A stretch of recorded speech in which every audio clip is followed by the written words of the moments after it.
Hey, what's going on, guys? Looks like we are 1 month away from Granblue Versus. Well, a month away from the Japanese version's release date, which is in February. Currently, there hasn't been an official announcement on the Western release date from XC, but that's about normal for this company. XC tends to announce things very late for some reason, so hopefully we don't see any delays, but there is still a good chance of that happening, so don't be surprised if we get the game in late February or in March. But yeah, anyways, I figured now is a good time to start a video series on things to know before getting into Granblue Fantasy. And in this one, I'll be touching on how you can get into the series on your own.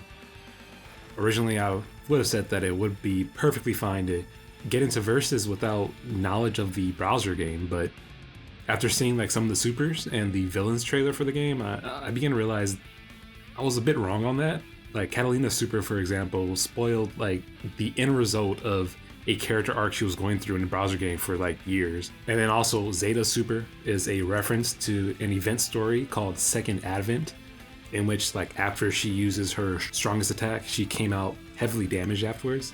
Like just all in the name of fan service, let's be real. It was all for fan service. And then there's Wayne, and just about his entire moveset is based on the multiple gag scenarios that involve him daydreaming about various things. So just about any and every move in Lil Wayne's moveset is a reference to these events.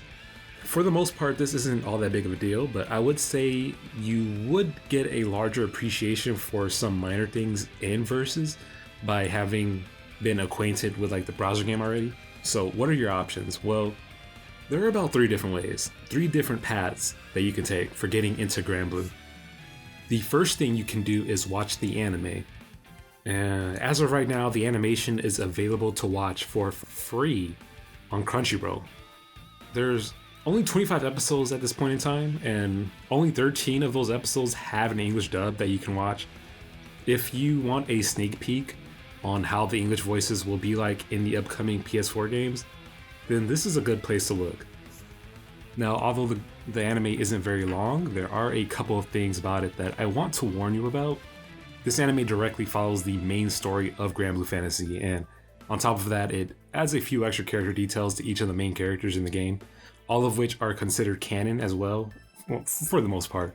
Some of the things that they add to the anime are later placed into the main game, like at a further point in time. So this is like the newer, shinier representation of the main story, because if I want to be honest, the early parts of Granblue's main story are a bit on the boring side of things. The anime does its best to make the story more enjoyable. And the other good thing about watching the anime is that Gran, who's the main character, he's going to be based on the anime version. So yeah, in Granblue Versus, Gran's skill set and abilities are more related to the anime than the original game that he is from. The issue with going this route is that Granblue's main story is not the big focus of the series. I know, that's weird, right? But you have to understand that this game is a gacha game, and what that means is that new characters are frequently released over time, and to add them to your party, you have to save up in-game currency or spend real money for a chance at getting them. Normally you have to be pretty lucky to obtain every new character, so what side games did is separate the stories and the events involving them. So for the most part, every story that isn't part of the main story is very independent from the main story. Every character has something that is called a Fate episode, which is a short story involving them exclusively for the most part. These are about an hour, consisting of whatever random adventures, backstory, and motivations that they may have. This is how you get to know the characters, and on top of this, there are special story events. These are like the bread and butter of Granblue. Like every few weeks, there's a new story event to play through that feature new characters in them, or even older characters that are continuing from like their previous story arcs. These story events may take about 2 hours or more to actually get through, especially like the later ones. So we started getting much larger story events after a certain point. So the length of time it takes to actually get through these kind of varies a little bit. But yeah, all event content is completely separated from the main story scenario of the game, which is what the anime covers. So to better understand what I'm talking about, we have 11 playable characters in Granblue Versus. Only 3 of them actually make an appearance in the main story.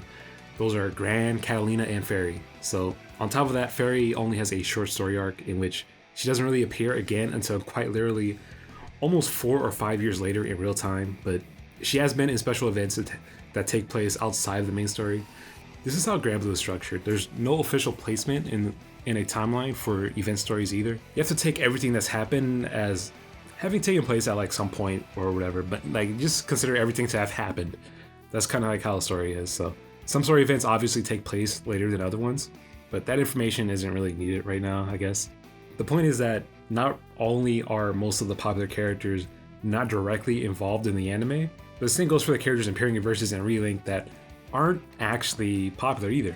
At least there are a few anime episodes where characters make cameos, you know, but those are very short and more so just like fan service for people that already played the game. You can take them out and nothing will change. Although some characters appearing in the anime like Yuel, Eliza, Feather, and Silva might be a little bit of a tease for the future DLC packs, you know, who knows? Who knows? Well, on top of this, the anime has only covered half the first main story arc in Granblue, but we are already on the third one, so that's how far behind it is. And also, some changes are a bit questionable too, like Lyria, for instance. She's a lot more powerful early on in the anime, but in the browser game, she takes a while to get good at like summoning things and being more useful to the party, besides being like a walking radar. Her struggle deals more of trying to be useful and wanting to help as being part of her character growth, like after her initial like little character arc.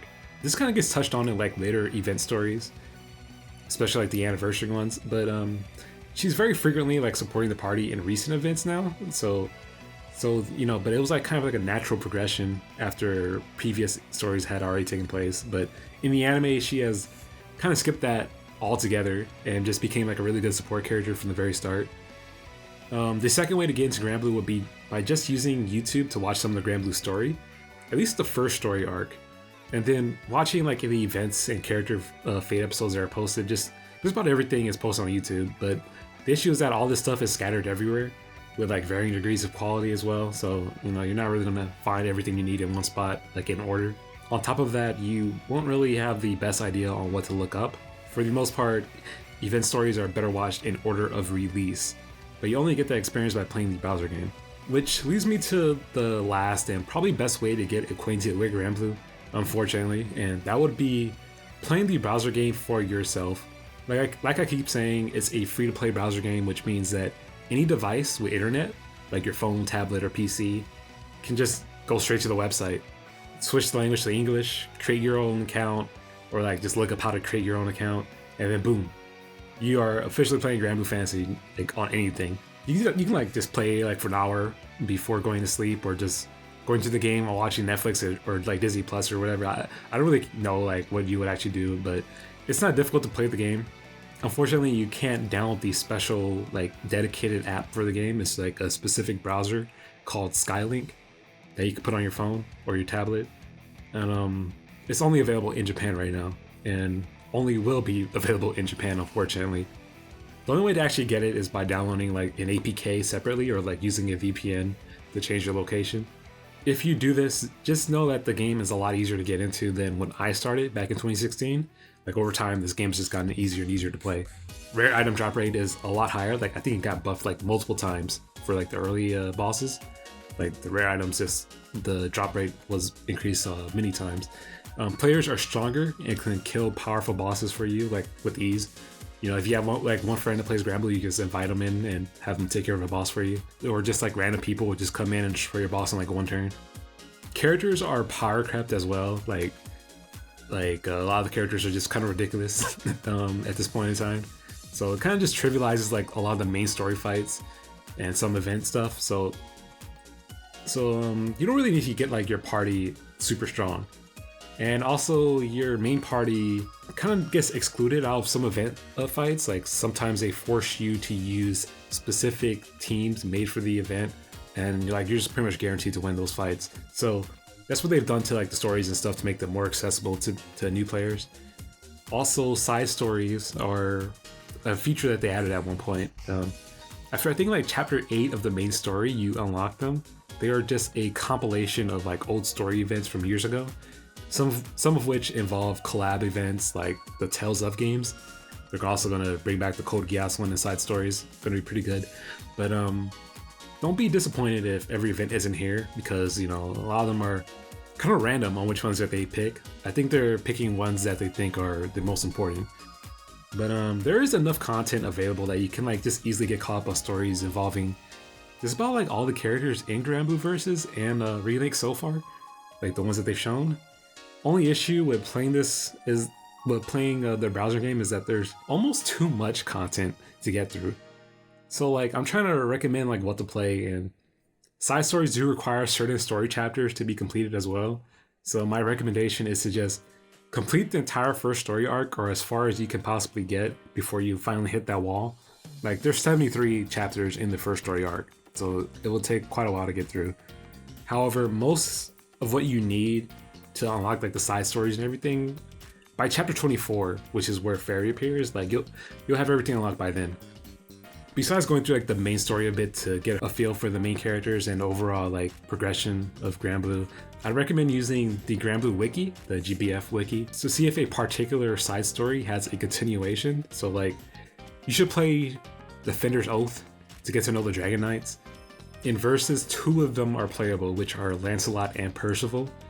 Going through this series of side stories, like you will get to be acquainted with them and all their friends and stuff. At that point, you'd be good at knowing Gran, Catalina, Fairy, Lancelot, and Percival, as well as like any characters popping up in the main story like Rackham and the crew. So those guys are going to be in Versus' main story scenario, even though they're not playable. So it's a good idea to play the game just to know them. Then you should play Footprints on a Sacred Ground. This will get you acquainted with Zeta and Vazaraga. Unfortunately, the follow-up to this event requires chapter 73 of the main story to be completed. Like I was kind of saying, like they want you to do the first story arc. So you can't really get through all the story events involving the society branch of characters, which are what Zeta and Vazaraga are part of. Yeah, and to be honest, like some of the boss fights are a little difficult for new players. So unfortunately, I'd have hoped that they would have eased the requirements a little bit by now, but they didn't. After that, I'd say play Let's Hang as well, which is a gag event featuring Lorraine. As for Charlotta, there isn't really much you can play involving her, unfortunately. She has events, but they were a little bit later. So at best, you could like go to YouTube and look at her Fate episode for her initial water version. Yeah, you're not really gonna get much for Charlotta. Same goes for La Diva. Actually, La Diva got an event a little after his announcements for Versus. Like the character existed before, but was just like a regular old SR character. Like no one cares about SRs, and wasn't popular at all. Like this, like didn't really exist really. Like popped up in a few like random moments, but other than that, like character really didn't exist. So the difference with that and Charlotta is that Charlotta was actually an SSR and actually useful. So yeah. And also was like kind of like the face of her race of characters. Then there's Matera, and she makes an appearance in Yesterday's Scars and Tomorrow's Hope, the side story, but the event focuses more on her sister, Sutera. Like Matera, if I remember correctly, I think Matera only actually came into like the story at like the very end, and it was just kind of like, I don't really know. It wasn't really a very favorable thing for her, but yeah. That's about it for like the playable characters at launch. Yeah, that was pretty quick, huh? But yeah, the villains featured in Versus are from the anniversary events called What Makes the Sky Blue, specifically part 2. But these events assume that you are already like well acquainted with a few more Granblue characters like Eliza and Stan and like all of them, and Therese and stuff. So it only unlocks like after having played like chapter like 54 and some other side stories. So like I said, you could catch up pretty quick actually. It's not really all that difficult. Like it's not that daunting of a task. But after that, you're pretty much done playing catch up. If anyone wants to follow this general guideline, you should be okay when it comes to like the first character pass. Like the only other thing you can do is play through a few summer event stories. Like stories will have like a minor appearance in one of them, and unfortunately, you can't play the one story event that Narumea was part of. Like she was also part of like the Valentine's one, but she was mostly like in this one summer story event. being kind of like a little overpowered in some ways in some situations. But yeah, not really that big of a deal. Like I said in a previous video, she's more known for her design than actually being like an important character. It's not really a big deal. And this guide might not be the best for Relink as well, because I think there's going to be a lot more playable characters in Relink, but it should be good too. But at the same time, it could be okay. I really don't know how many characters that they're putting in, and it looks like some of the characters in Versus are carrying over into Relink. Anyways, hope you guys liked the video. I need to make something for people that want to get into Granblue at the very minimum level, so that they can both enjoy they can enjoy both Versus and Relink while not needing to go too deep into Granblue. I already know that a lot of people are against playing mobile games, and especially gacha games, so not everyone is going to go into this and actually want to play the game. Like, that's why they want the console games. So unfortunately, I don't know if they're going to be the best introduction to the series for everyone. As like a just in case scenario, I've given this out for people that want to have the full experience of Granblue by the time that Versus actually comes out in a month. But yeah, hopefully you guys like the video. Anyways, later.